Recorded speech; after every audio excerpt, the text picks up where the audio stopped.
Hello everyone. आप सभी का स्वागत है हमारे YouTube channel mission civil engineering में।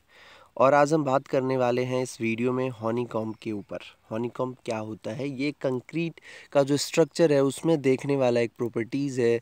और उसमें ये एक डिफेक्ट टाइप से है। ये कोई एक पॉजिटिव चीज़ नहीं है, ये एक नेगेटिव चीज़ है और इसको आप एज अ डिफेक्ट बोल सकते हैं। ये कंक्रीट का जो स्ट्रक्चर बनता है और जहाँ पे ये हनीकॉम्बिंग आता है, हनीकॉम्ब दिखता है, वहाँ पे स्ट्रेंथ में जो है ना कमी आ जाता है। तो इस पे बात करते हैं, अभी देखते हैं।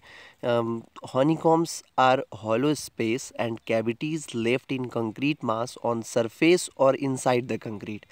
ये क्या है कि एक खाली जगह है, स्पेस है और कैविटी आप बोल सकते हैं, जो कि कंक्रीट मास के सरफेस पे या कंक्रीट मास के अंदर में भी ये देखा जा सकता है ना, रहता है। और जो कंक्रीट के बाहर रहता है वो अपने को दिख जाता है, पर अंदर वाला नहीं दिखते रहता है ना। तो इसमें और बोल रहा है mass where concrete could not reach, और जहाँ पे कंक्रीट नहीं पहुँच पाता है सही से, और वहाँ पे क्या हो जाता है, एक कैविटी बन जाता है, एक स्पेस, खाली स्पेस बन जाता है जहाँ पे कंक्रीट नहीं रहता है। तो ऐसे को हम हनीकॉम्ब बोलते हैं। Honeycomb which are on side are visible to naked eyes. जो साइड में रहते हैं जो हनीकॉम्बिंग या हनीकॉम्ब, तो वो दिख जाते हैं अपने को नेकेड आइज से, पर जो अंदर में रहता है can be detected easily as soon as shuttering is removed. और जो साइड में रहते हैं हनीकॉम्ब, उसको अपन जैसे शटरिंग को हटाते हैं तो अपने को दिख जाता है कि यहाँ पे हनीकॉम्ब आया है, उसको रिपेयर कर लेते हैं। पर क्या होता है कि honeycomb which are inside mass of concrete can only be detected by advance techniques like ultrasonic testing etc.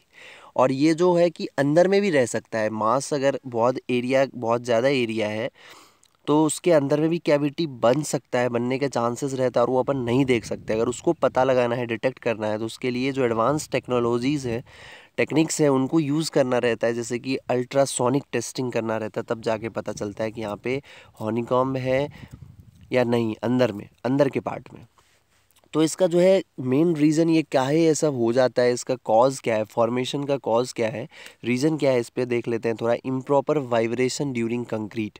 जब हम कंक्रीट करते रहते हैं तो वहाँ पे वाइब्रेशन इम्प्रॉपर रहता है, मीन्स वाइब्रेशन हम प्रॉपरली नहीं करते हैं। ऊपर ऊपर के सरफेस में करते होंगे, नीचे नहीं करते होंगे, या जो वाइब्रेशन है वो वाइब्रेशन ज़्यादा पावरफुल नहीं रहता होगा, है ना। उसके बाद less cover to concrete reinforcement bar. और जो एक कवर आता है, कवर ब्लॉक जो रहता है कंक्रीट के, जो शटरिंग और रेनफोर्समेंट के बीच में जो अपने को मेंटेन करना रहता है गैप, उस गैप को मेंटेन करने के लिए हम कवर ब्लॉक यूज़ करते हैं।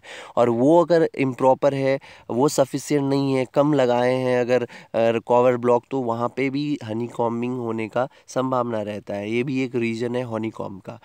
Use of very stiff concrete. This can be avoided by controlling water as per slump test। मतलब जो कंक्रीट रहता है उसका वर्केबिलिटी कम रहता है, तो वैसे कंक्रीट के यूज़ करने से भी ये हनीकॉम्ब आता है, वो फ्लो नहीं हो पाता है सही से, तो वहाँ पे भी आपको हनीकॉम्ब देखने को मिलता है।